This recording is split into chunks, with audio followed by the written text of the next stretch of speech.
Heroes Log, April 11th, 2016. A brand new Suicide Squad trailer dropped last night, exclusive to the MTV Movie Awards, because, you know, the M can stand for whatever we want it to as long as it starts with an M. So sometimes it's music, but sometimes it's movies. I don't have a lot to say about this trailer, but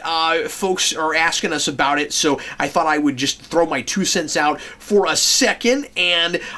Steve and Eric talked about Suicide Squad last week, discussing the announcement that Warner's has called for some reshoots, and that they're spending apparently millions of dollars doing some reshoots and apparently adding some comedy. And I thought, it's been a while since I've talked about Suicide Squad, so I thought that I would react to this trailer. And there's quite a bit of new footage here, and getting more of a sense of what the flavor of this movie might be. I'm a little bit surprised that there's yet a third trailer already. I think this is the third one that's got quite a bit of new stuff in it when this movie isn't coming out until August. We've still got quite a bit of time, and they're doing reshoots. So a couple of questions that I have are, how much of this movie are we going to already kind of know about by the time we get there? Because it's only April, and we had this problem with Batman v Superman, where kind of the big surprises were already given to us by the time we saw that movie. And I kind of think, not that it would have made the movie more coherent or made people that didn't like that movie like Batman and Superman in their characterization anymore, but it would have been nice to have been surprised by Doomsday, and it would have been nice to have been surprised that he's a clone of Zod. So I hope that a lot of the big, giant, potential surprises or just big plot points and stuff aren't given to us by the time we finally get there, because I doubt this is the last trailer, it only being April and this coming out in August. But anyway, so we have more, I guess, of a sense of how the band gets together, so to speak, and it's obviously, of course, what you would expect, but we see it kind of play out with Amanda Waller talking about, I forget, somebody in that situation room is talking about Superman, and what if he were to have gone to the White House and taken the roof right off of it. That's discussed in the past tense, and there's been some rumors that this movie is going to come out, that this movie is supposed to take place before Batman v Superman, which, of course, I think it was Eric that mentioned on that video last week. That would be really strange, given that you have Lex Luthor looking up metahumans that are going to be in the Justice League, and there's no discussion about any of these people, and you've got at least one character with like mystic powers and stuff, so what's that about? But they're talking about that in the past tense, so it really sounds like, if I can take any stock in that we're actually moving forward from Batman v Superman, and that this is a measure that's taken from some covert operation run by Amanda Waller, saying,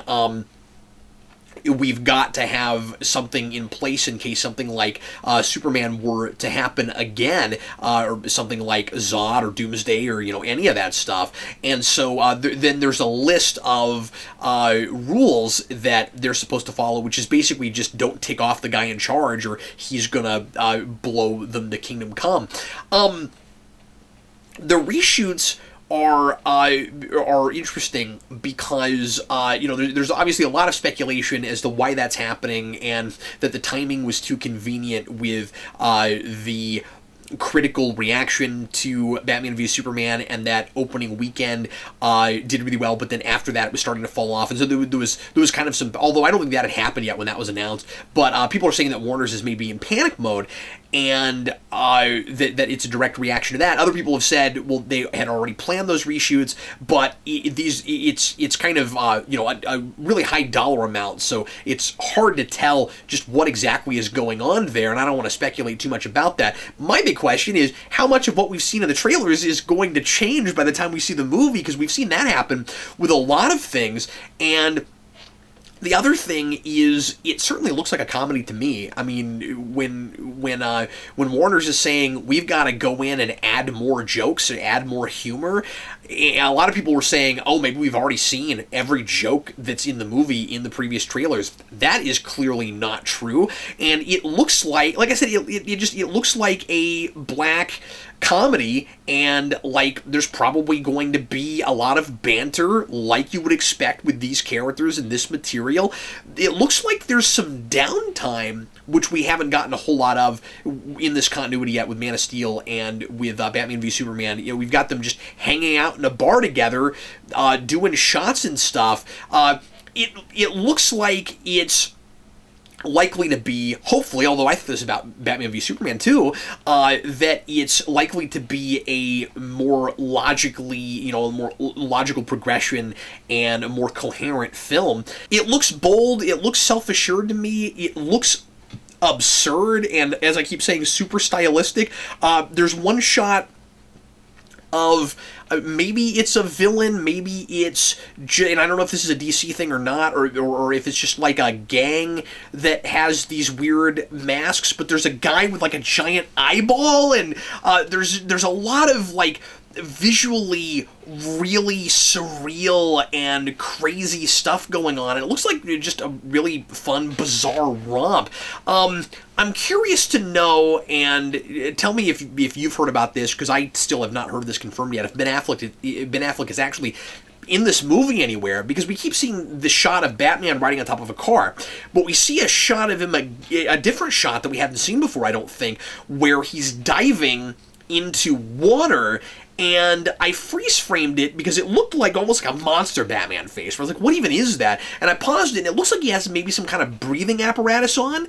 and that makes me wonder if we're not going to keep finding clever ways to obscure his face so that we didn't actually have to pay Ben Affleck to be in the movie. But at the same time, if Batman is mostly in the background and we want the thing to be totally from the perspective of the villains, and we want Batman to feel like this larger-than-life urban legend thing, then it might make a lot of sense to do that and to not actually have the man himself there. But it's looking more and more like maybe that's the direction it's going. I hope the more we're getting these trailers that have this really appropriately chosen music. We've got You Don't Own Me here, which I think is kind of fun and makes a lot of sense. I really hope that the soundtrack of the movie, we got Ballroom Blitz here, and I hope the soundtrack of the movie is some of the stuff that's in these trailers, or at least in that vein, and that we use a lot of classic rock and music that we're familiar with, sort of like Guardians of the Galaxy did, because I just think that would be really appropriate for this and might help really liven it up and give it its own unique tone. I'm still pretty excited for this movie, despite the very strange relationship that I've developed with Batman v Superman, and I'm just mostly right now curious to see if it performs. I know Eric and Steve are both unhappy with what we're seeing so far with Deadshot, and that Will Smith doesn't seem like the real Floyd Lawton. I don't have a dog in that fight. I'm not super familiar with the Suicide Squad, and I Eric has sent me some Deadshot. I need to read some of that character, but I also kind of want to go into this movie with an open mind and be okay with him not being that if he's really cool. More and more, though, he is seeming just like Will Smith in a Deadshot suit. He's got, I forget what it is, but he's got a line in here that's very much your kind of token Will Smith in every movie he's in as an action star kind of line, and they're obviously really kind of betting on him for star power. But you get to see some more Joker stuff. He seems to be this kind of gangbanger, living the high life. I didn't realize that car that Batman is on is supposed to be the Joker's car, and this kind of